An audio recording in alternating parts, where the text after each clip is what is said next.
Oleh karenanya, kisah ini adalah kisah yang sangat menginspirasi untuk kita semua, utamanya laki-laki. Jangan sampai mengatakan perempuan hanya di rumah, tidak bekerja. Karena pekerjaan di rumah bisa jadi lebih parah, lebih berat daripada pekerjaan yang di luar rumah.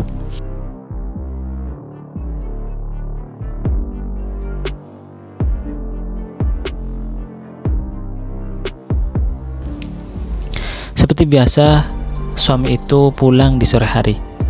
Hanya saja, sesampainya di depan rumah, ada sesuatu yang tidak biasa.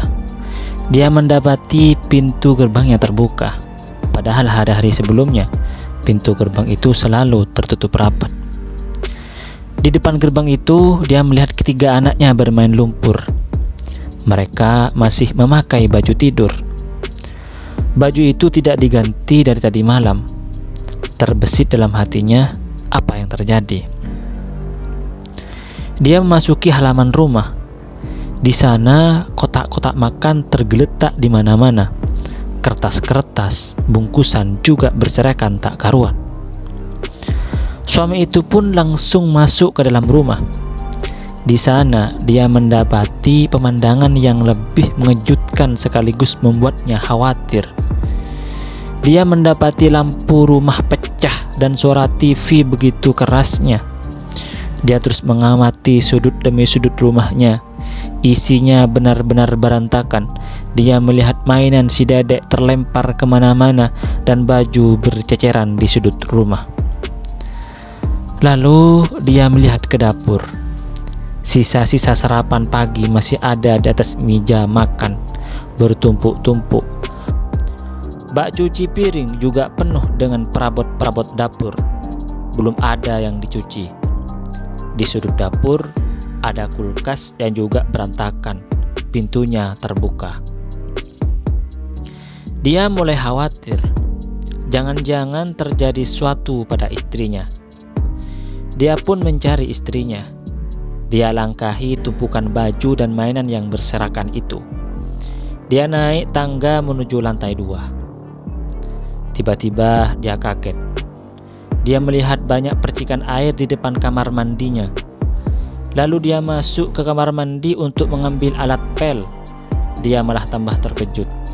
Dia mendapati isi kamar mandi acak-acakan. Lalu suami itu bersegera ke kamar tidur mencari istrinya. Ternyata istrinya sedang santai-santai saja. Istrinya sedang tidur-tiduran sambil membaca sebuah buku cerita. Istri melihat suaminya dengan senyum begitu manisnya. Istri menyapanya dengan selembut-lembutnya. "Bagaimana kabarmu hari ini, suamiku?" sapa istri. Sedangkan suami melihatnya dengan penuh tanda tanya. Ada marah yang tampak dalam raut wajahnya. "Ada apa ini?" kata suami dengan nada tinggi. Istri malah tersenyum lagi dengan begitu ramahnya. Tidak ada tanda-tanda ngambek, jengkel, apalagi marah. Wajah istri itu benar-benar teduh dan sumringah, seperti tidak ada apa-apa.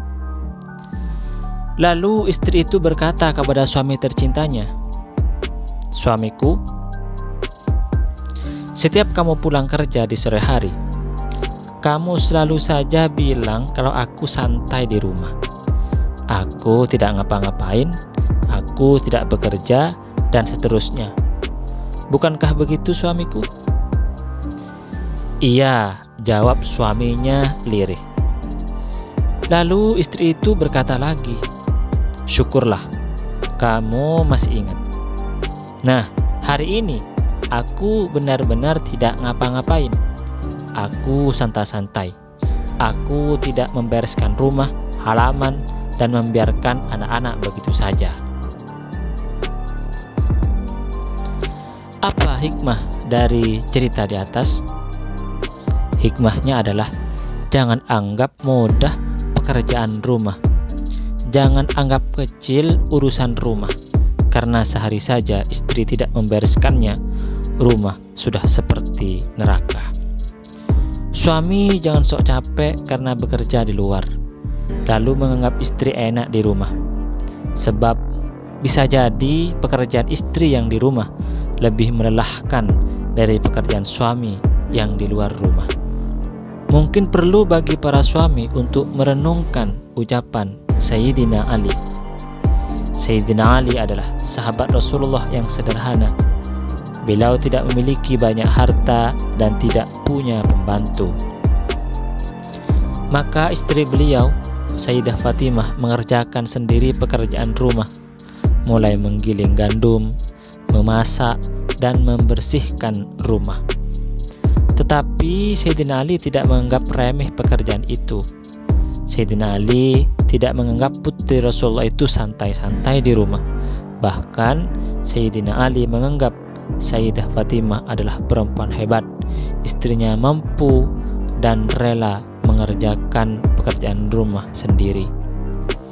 Kata Sayyidina Ali, sesungguhnya istriku menggiling sendiri sehingga tangannya kasar.